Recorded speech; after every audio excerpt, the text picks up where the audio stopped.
Hello friend, माकी रसोईमध्ये आपले खूप खूप स्वागत आहे. आज मी तुम्हाला हे गऱ्याचे उत्तप्पे करून दाखवणार आहे. हे गरा आहे फक्त बरं का, ह्याच्यामध्ये काही टाकलेलं नाही. मीठ टाकले. मी ही गरा ना 2 ते 3 घंटे भिजवून घेतलेला आहे. 1 वाटी गरा. आता त्याच्यासाठी त्याच्याबरोबर खायला हो का हे चटणी केली आणि हो का हे टाकायला त्याच्यावरती कांदा आणि हे आहे. आता ह्याच्यावर पाणी टाकले मी हो का तव्यावर. आता ह्याला थोडं तेल लावते आणि तवा चांगला पुसून घ्यायचा. आता हे तवा पुसून घ्यायचा असा चांगला. छान गरम झालाय बरं का. आता ह्याच्यावर डोसा टाकायचा, आपल्याला जसा टाकायचा तसा टाकायचा. जाड पातळ आपली आपली आवड आहे. त्याच्यावर तुम्ही पावभाजी मसाला सुद्धा टाकून खाऊ शकता. पावभाजी मसाला टाकला किंवा टोमॅटोचं केचप लावलं तर ते पण छान लागतंय बरं का. आता हो काय नका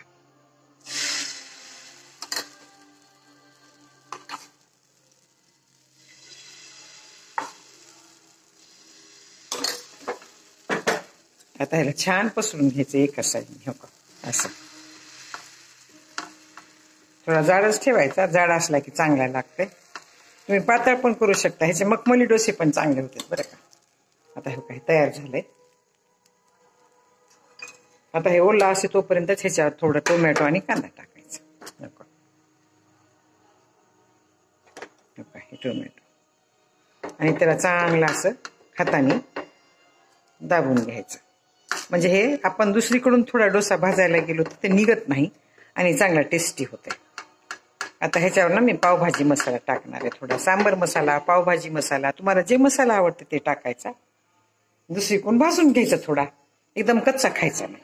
आता ह्याच्यावर टाकते पावभाजी मसाला, सांबर मसाला आणि भाजल्यावर तुम्हाला दाखवते. आता हे बघा क्रिस्पी भाजलाय बघा का चांगला. ह्याच्यावर पावभाजी मसाला टाकलाय, एव्हरेस्टचा पावभाजी मसाला थोडासा टाकला खालून आणि आता उलटा केलाय भाजायला.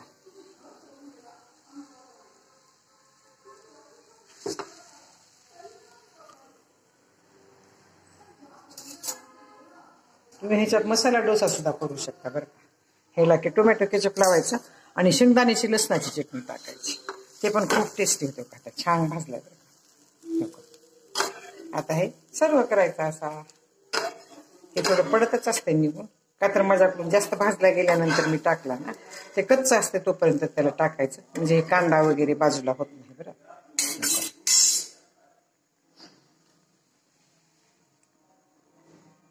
खूप छान भाजलाय बरं का. माझा जर हे नुसत्या गऱ्याचा मसाला डोसा तुम्हाला आवडला असेल तर सबस्क्राईब करा, लाईक करा, बेल आयकॉन क्लिक करून कमेंटमध्ये मला सांगा की तुम्हाला कसा वाटला. तात्पुरता चटपट होणारा आणि तात्पुरता नाश्त्यासाठी खूप छान आहे बरं का. उद्या बघू की नक्की खाता रोज. आता ह्याच्यावर हे का टोमॅटो केचप टाकायले बरं का. हे स्पंजी मसाला डोसा केलाय बरं का. हो का जास्त नाही टाकायचं, थोडंच टाकायचं. थोडं टाकून ते चांगलं पसरून घ्यायचं हो का असं. सगळीकडे लावून घ्यायचं असं आणि त्याच्यावर थोडी शेंगदाण्याची चटणी टाकायची. हो काय शेंगदाण्याची चटणी. हे दुसरीकडून भाजायचंच नाही, असंच भाजू द्यायचा. हो का ह्याच्यावर कांदा टाकायचा, टोमॅटो टाकायचं. आता हे बघ कोथिंबीर टाकायची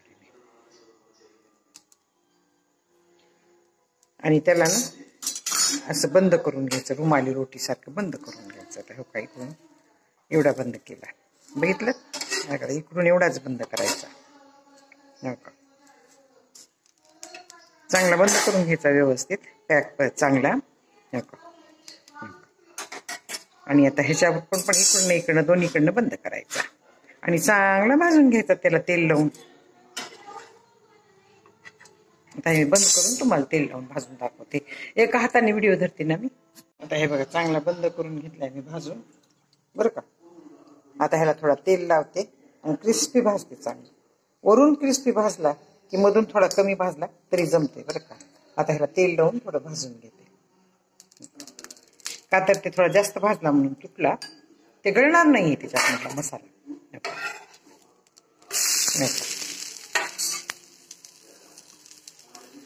अशी तुम्ही मैद्याची रुमाली रोटी करून सुद्धा तुम्ही असे डोसे करू शकता बरं का. मी तुम्हाला ते पण एका दिवशी दाखवून बरं.